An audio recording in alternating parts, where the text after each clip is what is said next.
नमस्कार साथियों, कैसे हैं आप सब। मैं सौरभ कुमार ज्ञान गोदाम चैनल में तहे दिल से आप सबों का स्वागत करता हूं, अभिनंदन करता हूं। चलिए जानते हैं आज कौन था ओसामा बिन लादेन और किस तरह बनी थी उसे मारने की योजना। आगे बढ़ने से पहले आपसे गुजारिश है कि चैनल को अवश्य सब्सक्राइब कर लें और वीडियो को लाइक शेयर करना ना भूलें। ओसामा बिन लादेन यह अलकायदा का प्रमुख था। ये वही अलकायदा है जिसने 11 सितंबर 2001 को अमेरिका के न्यूयॉर्क शहर के वर्ल्ड ट्रेड सेंटर पर हमला कर उसे निस्ते नाबूद कर दिया था। वर्ल्ड ट्रेड सेंटर, इसे हम ट्विन टावर भी कहते हैं, उस वक्त विश्व का यह सबसे बड़ा इमारत हुआ करता था। लादेन का पूरा नाम ओसामा बिन मोहम्मद बिन अवद बिन लादेन था। का जन्म 10 मार्च 1957 को सऊदी अरब में हुआ था। ये अपने पिता के 52 बच्चों में से 17वें स्थान पे थे। यूं तो लादेन एक सिविल इंजीनियर था, किंतु 1973 में वह चरमपंथी गुटों से जुड़ा। उसके बाद 1979 में वह अफगानिस्तान गया और वहां अलकायदा में शामिल हुआ। 1989 में वह पुनः सऊदी अरब लौट आया। यहाँ उसने अफगान युद्ध में मदद के लिए धन एकत्रित किए। इस बीच अलकायदा वैश्विक गुट बनकर सामने आया और इसका मुख्यालय अफगानिस्तान रहा, जबकि इसके सदस्य देश लगभग 35 से 60 थे। इसने सबसे पहले 1991 में अमेरिकी बलों के लिए जिहाद की शुरुआत की। इसके लिए उसे सऊदी अरब से निष्कासित भी किया गया। इसके लिए सऊदी अरब सरकार ने उसके और उसके परिवार के नागरिकता को वापस ले लिया। फिर वह सूडान में जाकर शरण ली। पहली बार उसने 1993 में वर्ल्ड ट्रेड सेंटर पर बम गिराया था, जिसमें 7 लोगों की मौत हुई थी। इसमें 2 भारतीय भी थे। इस हमले में 60 से ज़्यादा लोग घायल भी हुए थे। उसके बाद 1995 में नैरोबी में अमेरिकी दूतावास के बाहर भी बम विस्फोट कराया, जिसमें लगभग 224 लोगों की मौत हुई थी। इसके बाद अमेरिकी सरकार ने इस पर शिकंजा कसना प्रारंभ किया और 1996 में अमेरिकी दबाव के कारण सूडान से लादेन को निष्कासित कर दिया गया। फिर लादेन सूडान से 10 बच्चों और 3 बीवियों को लेकर अफगानिस्तान पहुंचा। 2001 में अमेरिका के वर्ल्ड ट्रेड सेंटर के ट्विन टावर और पेंटागन हमला लादेन ने करवाया। इस हमले में 3000 से ज़्यादा लोगों की मौत हुई। इसके बाद अमेरिका ने लादेन को मारने के लिए अफगानिस्तान पर तुरंत हमला कर दिया। टोड़ा बोरा की पहाड़ियों में छिपे लादेन को मारने में उस वक्त अमेरिका असफल रहा। लादेन यहाँ से आसानी से भाग निकला। इसके बाद से लादेन पर्दे के पीछे रहा। फिर शुरू हुआ लादेन और अमेरिकी खुफिया एजेंसी के साथ आंख मिचोली का खेल। समय बीतता गया। अमेरिका में कई सरकारें आई और गई, किंतु लादेन उनकी पहुंच से हमेशा ही दूर रहा। फिर अमेरिका में सरकार आई बराक ओबामा की और यहीं से शुरू हुआ ओसामा बिन लादेन की मारने की योजना। जानते हैं कैसे बनी थी इसे मारने की योजना।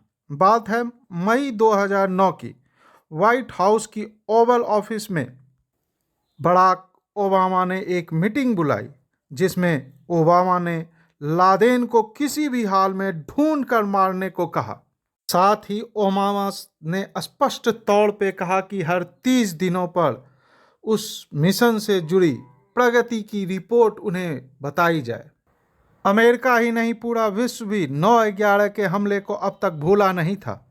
9/11 का अर्थ है 9वां महीना और 11 तारीख, क्योंकि अमेरिका में पहले मंथ फिर डेट लिखा जाता है। 9/11 की 9वीं बरसी से ठीक एक दिन पहले CIA के निर्देशक ने ओबामा को कहा कि अभी लादेन की कुछ शुरुआती जानकारी हमें मिली है, जिसमें हमारे जासूसों ने एक ऐसे शख्स को ढूंढ कर निकाला है जो लादेन के बहुत ही करीबी है। CIA के प्रमुख ने बताया कि हमारे जासूस ने उसे पाकिस्तान के इस्लामाबाद से 35 किलोमीटर दूर एबटाबाद शहर के बाहरी इलाकों में एक बड़े आहते में ले गया। फिर इसके 2 महीने के बाद CIA के प्रमुख ने दोबारा ओबामा से मिलने पहुंचा। वह दिन था 14 दिसंबर 2009। इस बार CIA के प्रमुख ने बताया कि वो आहता आसपास के सभी इमारतों से काफ़ी बड़ा है। ये बगल के प्लॉट से 8 गुना बड़ा है। इसके मालिक की बात की जाए तो इसके मालिक का नाम इब्राहिम है और इनके भाई ने मिलकर यह आहता लिया था। हालांकि साथ ही यह भी बताया कि इब्राहिम की माली हालात इतनी भी अच्छी नहीं कि वो 1 करोड़ रुपये मूल्य का इस प्रॉपर्टी के मालिक हो सकते थे। इन सभी बिंदुओं में सबसे आश्चर्यजनक बात यह थी कि मालिक होते हुए भी इब्राहिम भवन के मुख्य हिस्से में नहीं रहकर आहते के अंदर ही एक गेस्ट हाउस में रहा करता था। भवन 3 मंजिला थी। ऊपर भवन में एक बालकोनी था जिसे एक दीवार से कवर कर दिया गया था। यह भी एक आश्चर्य की बात थी कि कैसे कोई बालकोनी को एक दीवार से कवर कर सकता है और क्यों कर सकता है। और तो और उस घर में ना तो कोई इंटरनेट कनेक्शन था और ना ही कोई लैंडलाइन फ़ोन था। हाँ, कभी कभी एक शख्स आहते के अंदर तेज कदमों से चला करता था जिसे जासूसों ने द पेसर नाम दिया था। यह पेसर कोई और नहीं ओसामा बिन लादेन था।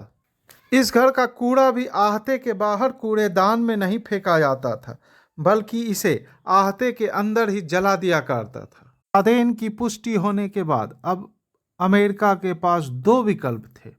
पहला, आहते को हवाई हमला करके पूरी तरह से बर्बाद किया जाए। इससे यह होता कि एक भी अमेरिकी की जान पाकिस्तान के धरती पर नहीं जाता। बाद में इस हमले से अमेरिका पूरी तरह से अपने आप को खंडन कर बाहर निकल जाता। तो इस हमले में यह दिक्कत थी कि अमेरिका बाद में यह कैसे सुनिश्चित करता कि लादेन आहते के अंदर मौजूद था। इसलिए दूसरा विकल्प चुना गया।